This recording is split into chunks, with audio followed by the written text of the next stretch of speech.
تو خان صاحب نے عدالت کے سامنے یہ بتایا کہ بیسیکلی یہ جو القادر ٹرسٹ ہے یہ تو 1 سال پہلے جو ہے شروع ہو چکا تھا، تو پیسے جو ہیں ڈائریکٹ سپریم کورٹ کے اکاؤنٹ میں، تو انہوں نے کہا کہ میرے اکاؤنٹ میں تو 1 پیسہ بھی نہیں ہے، اور دوسرا انہوں نے کہا کہ القادر ٹرسٹ کیس کے اندر میں اور بی بی جو ہیں وہ ٹرسٹی تھے، ہمارا تو کوئی بینیفٹ نہیں ہے، اور ایک اس ایگریمنٹ کے اندر دیکھیں تو 1 روپے کی بھی نہیں لکھی ہوئی کہ کوئی تنخواہ یا کوئی ہم نے اس کے اندر لینا ہے۔ اگر کل یہ ٹرسٹ ختم ہوتا ہے تو وہ ٹرسٹ جو ہے 3 مہینوں کے اندر اندر کسی اور اسی طرح کے ٹرسٹ کو وہ جو ساری پراپرٹی اور وہ سارا جو ہے وہ شفٹ ہو جائے گا۔ دیکھیں جو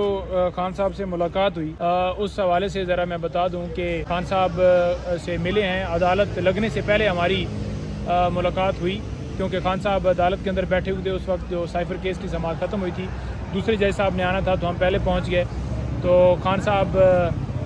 میں کھوسا صاحب اور انتظار علی ہم چاروں گئے، اور خان صاحب نے دیکھا دور سے کیونکہ ہال بڑا تھا، تو خان صاحب کھڑے ہوئے اور انہوں نے بڑا بھرپور طریقے سے ہمیں جو ہے وہ ویلکم کیا۔ انہوں نے بڑا اسپیشلی جو ہے انہوں نے کہا کہ آپ لوگ پہنچ گئے ہیں، خوشی کا اظہار کیا، اور اس کے ساتھ ساتھ پھر جو سماعت ہے وہ شروع ہونے سے پہلے ہمیں تھوڑا ٹائم مل گیا ملاقات کا۔ خان صاحب کا مورال بڑا ہمیشہ کی طرح بلند تھا، بڑے ماشاءاللہ اچھے لگ رہے تھے، پیارے لگ رہے تھے، اور ان کا جو مورال تھا وہ بلند تھا۔ اس کے بعد عدالت کی سماعت ہوئی، دوران سماعت خان صاحب نے بڑا جو کیس کے حوالے سے تمام تفصیلات جو ہیں عدالت کو خود جو ہے وہ 2 سے 3 منٹ یا 4 منٹ انہوں نے خود عدالت کے سامنے اپنا سارا جو ہے موقف کیس کے حوالے سے رکھا، اور جو ہے کیس کی سماعت ختم ہوئی تو دوبارہ پھر ہم ملاقات کے لیے بیٹھ گئے، اور کیس کے حوالے سے انہوں نے کافی ہمیں بتایا، اور ملک کے اندر جو صورتحال ہے وہ بھی کافی ڈسکس ہوئی، اور اس کے ساتھ ساتھ پھر ملاقات جو ہے وہ ختم ہوئی۔ تو خان صاحب نے آپ نے کہا کہ عدالت کے سامنے انہوں نے باتیں کی، کیا باتیں کی خان صاحب نے خود جج صاحب کے سامنے، عدالت کے سامنے؟ دیکھیں خان صاحب نے عدالت کے سامنے یہ بتایا کہ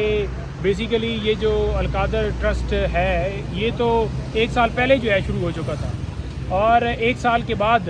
یہ جو ہے دسمبر میں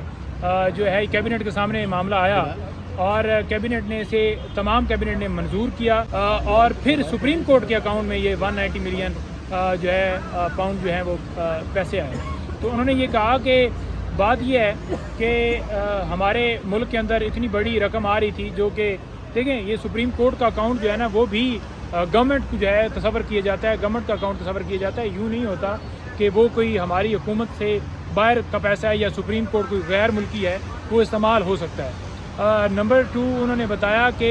یہ جو خفیہ طریقے سے جو سوالات وہ کہا جا رہا تھا کہ خفیہ آپ نے ڈاکومنٹ سامنے پیش کیا، تو اس کے اوپر بھی بڑا واضح طور پر انہوں نے کہا کہ یہ ان کا آپس میں ایگریمنٹ ہوا، کیونکہ این سی اے اور بیریا کا آپس میں جو ایگریمنٹ تھا وہ اس کو اسی طرح سے ہم نے رکھنا تھا۔ اگر یہ کورٹ آف لاء میں ہم لڑتے کیس وہاں پر، تو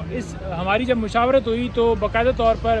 جو لاء منسٹر ہیں اور باقی سارے نے سب نے یہ فیصلہ کیا کہ اگر ہم لڑتے ہیں تو 100 ملین جو ہیں اس وقت ہم بیس کر چکے ہیں مقدمات کے اوپر، اور اگر 5 سال بعد ہم یہ ثابت ہی نہ کر پائیں کہ یہ کیس یعنی کہ ہار جائیں تو پھر یہ پیسہ ادھر کا ہو جائے گا، اور اگر 5 سال بعد آتا ہے تو پھر وہ گورنمنٹ کے ڈائریکٹلی اکاؤنٹ میں آتا ہے، اور اگر اس طرح سے اس ایگریمنٹ کو ہم جو ہے وہ توثیق کر دیں تو دین جو ہے وہ پیسے جو ہیں ڈائریکٹ سپریم کورٹ کے اکاؤنٹ میں۔ تو انہوں نے کہا کہ میرے اکاؤنٹ میں تو 1 پیسہ بھی نہیں ہے، اور دوسرا انہوں نے کہا کہ القادر ٹرسٹ کیس کے اندر میں اور بی بی جو ہیں وہ ٹرسٹی تھے، ہمارا تو کوئی بینیفٹ نہیں ہے، اور ایک اس ایگریمنٹ کے اندر دیکھیں تو 1 روپے کی بھی نہیں لکھی ہوئی کہ کوئی تنخواہ یا کوئی ہم نے اس کے اندر لینا ہے۔ اگر کل یہ ٹرسٹ ختم ہوتا ہے تو وہ ٹرسٹ جو ہے 3 مہینوں کے اندر اندر کسی اور اسی طرح کے ٹرسٹ کو وہ جو ساری پراپرٹی اور وہ سارا جو ہے وہ شفٹ ہو جائے گا، یعنی کہ اس کی نہ لیز وہ آگے کر سکتے ہیں نہ وہ ٹرسٹ کو بیچ سکتے ہیں۔ خان صاحب وہ تو ایز اے ٹرسٹی ہیں، اور انہوں نے کہا کہ کیونکہ ہم جو ہے وہ دینی باتیں تو کرتے ہیں لیکن عملی اقدام کے لیے کہ ہمارے جو بچوں کو دینی تعلیمات جو ہیں وہ ملیں، وہ ویژن اس کو لے کر ہم نے یہ ڈیسائیڈ کیا تھا کہ ہم القادر ٹرسٹ جو ہے یہاں پر بنائیں جس میں ہمارے بچے تعلیم حاصل کریں۔ اور ملک ریاض نے کہا کہ میں اس کے اندر جو ہے وہ عطیہ کرنا چاہتا ہوں، تو اس نے کیا، اور ملک ریاض کو پہلی دفعہ نہیں کر رہا، ملک ریاض نے اور ہزاروں جگہوں کے اوپر اسی طرح کے کام کیے ہیں۔ تو یہ کہہ دینا کہ عمران خان نے بینیفٹ لیا ہے، کیا القادر ٹرسٹ سے کوئی پیسہ عمران خان لے رہا ہے یا زمین اس کے نام پہ ہے؟ اور دوسرے نمبر پر جو 190 ملین ہے کیا وہ جو ہے عمران خان کے اکاؤنٹ میں آیا ہے؟ وہ تو ابھی بھی سپریم کورٹ کے اکاؤنٹ میں پڑا ہے۔ تو یہ باتیں خان صاحب نے بڑی واضح طور پر بتائیں، اور یہ بھی بتایا کہ یہ بی بی صاحبہ کو یہ لیکن بار بار بلاتے ہیں بلا کے کیا کہتے ہیں، ایک ہی سوال کرتے ہیں کہ آپ تنخواہ لیتے ہیں، آپ نے فائدہ لیا، آپ نے ایگریمنٹ کیسے لیا، آپ نے خفیہ تمام باتوں کے حوالے سے خان صاحب بھی بیان دے چکے ہیں، ویڈیو پہ پیغام